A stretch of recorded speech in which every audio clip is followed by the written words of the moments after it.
13 अध्याय।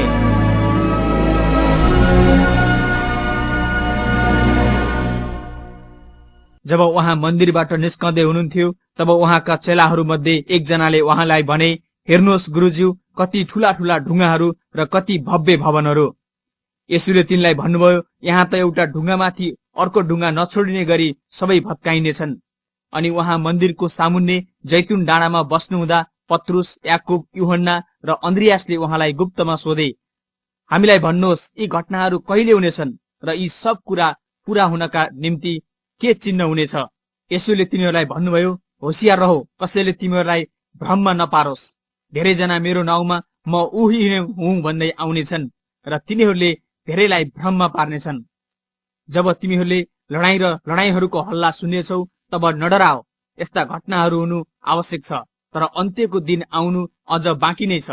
किनभने जातिको विरुद्धमा जाति र राज्यको विरुद्धमा राज्य खडा हुनेछ। ठाउँ ठाउँमा भूकम्पहरू जानेछन्, अनिकालहरू हुनेछन्। यो चाहिँ स्त्रीलाई प्रसव वेदना सुरु भए चाहिँ संकटको आरम्भ हो। तिमीहरू आफ्ना विषयमा होशियार रहो, तिनीहरूले तिमीहरूलाई अदालतमा सुम्पर्नेछन्, तिमीहरू सभाघरहरूमा पिटिनेछौ अनि हाकिमहरू र राजाहरूका सामुन्ने मेरो खातिर तिनीहरूलाई गवाही दिन तिमीहरू खडा हुनेछौ र पहिला सबै जातिहरूलाई सुसमाचार प्रचार गरिनुपर्छ। जब मानिसहरूले तिमीहरूलाई पक्री लगेर बुद्ध चलाउँछन् तब के बोलौं भनी अघिबाटै फिक्री नगर, तर त्यसै बेला जे तिमीहरूलाई दिइन्छ त्यही बोल, किनकि बोल्ने तिमीहरू होइनौ तर पवित्र आत्मा हुनुहुनेछ। एउटा भाइले अर्को भाइलाई मृत्युको लागि सुम्पर्नेछ र त्यसै गरी बाबुले छोरालाई, छोराछोरीहरू आमा बाबुहरूका विरुद्धमा खडा हुनेछन् र तिनीहरूलाई मार्न लाउनेछन्। अनि मेरो नाउँको खातिर तिमीहरू सबैबाट घृणित हुनेछौ, तर जो अन्त्यसम्म स्थिर रहन्छ त्यसैको उद्धार हुनेछ। जब तिमीहरू विनाशकारी घृणित थोकलाई जहाँ हुनु नपर्ने त्यही उभिएको देख्छौ, पाठकले बुझोस्, तब यहुदियामा हुनेहरू पहाडतिर भागुन्, घरको कौसीमा हुने तल नओर्लोस्, न त आफ्नो घरबाट केही निकाल्नलाई भित्र पसोस्, खेतमा हुने आफ्नो खास्टो लिन पछाडि नफर्कोस्। तर हाय ती दिनमा गर्भवती र दूध खुवाउने आमाहरूलाई, त्यो हिउँदमा नहोस् भनी प्रार्थना गर, किनकि ती दिनहरूमा यस्तो महासंकट आइपर्नेछ कि परमेश्वरले गर्नुभएको सृष्टिको सुरुदेखि अहिलेसम्म न त यस्तो भएको छ न कहिल्यै हुनेछ।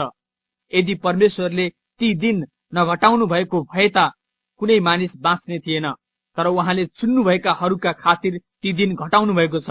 त्यो बेला कसैले तिमीहरूलाई हेर ख्रिस्ट यहाँ छन् वा त्यहाँ छन् भन्यो भने तिमीहरू विश्वास नगर, किनभने झुटा ख्रिस्टहरू र झुटा अगमवक्ताहरू खडा हुनेछन् अनि सम्भव भए चुनिएकाहरूलाई भ्रममा पार्न तिनीहरूले चिन्हहरू र आश्चर्यका कामहरू गर्नेछन्।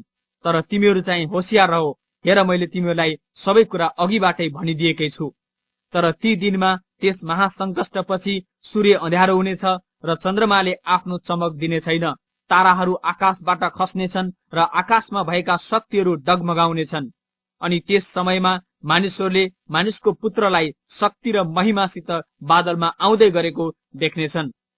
तब उसले स्वर्गदूतहरूलाई पठाउनेछ र पृथ्वीको अन्तदेखि आकाशको अन्तसम्म चारै दिशाबाट आफ्ना चुनिएकाहरूलाई भेला गर्नेछ। अन्जिरको रुखबाट पाठ सिक, त्यसको हाँगा कमलो भएर पालुवा हाल्ने बित्तिकै ग्रीष्म ऋतु नजिक आएछ भन्ने तिमीहरू थाहा पाउँछौ। यसरी नै तिमीहरूले पनि जब यी घटनाहरू भइरहेका देख्छौ तब ऊ नजिक छ, ढोकामा नै छ भन्ने जान। साँच्चै म तिमीहरूलाई भन्दछु, यी सबै कुरा भइ नसकुन्जेल यो पुस्ता बिति जाने छैन। स्वर्ग र पृथ्वी बितिएर जानेछ तर मेरा वचन कहिल्यै बित्ने छैनन्। तर त्यस दिन र त्यस घडीको विषयमा पिताले बाहेक अरू कसैले जान्दैन, न त स्वर्गमा हुने स्वर्गदूतहरूले न पुत्रले।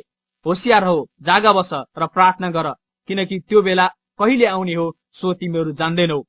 यो त मालिकले आफ्ना चाकरहरूलाई घरको प्रत्येक काम र दायित्वको जिम्मा दिएर र पालेलाई जागा रहनु भनी आज्ञा दिएर परदेश लागेको जस्तो हो। यसकारण तिमीहरू पनि जागा रहो, किनकि घरको मालिक बेलुकी कि आधा रातमा कि भाले बाँच्दा कि बिहान कहिले आउने हो सो तिमीहरू जान्दैनौ। नत्र त ऊ अचानक आउँदा उसले तिमीहरूलाई निदाइरहेका भेट्टाउला। जे म तिमीहरूलाई भन्दछु त्यो म सबैलाई भन्दछु, जागा रहो।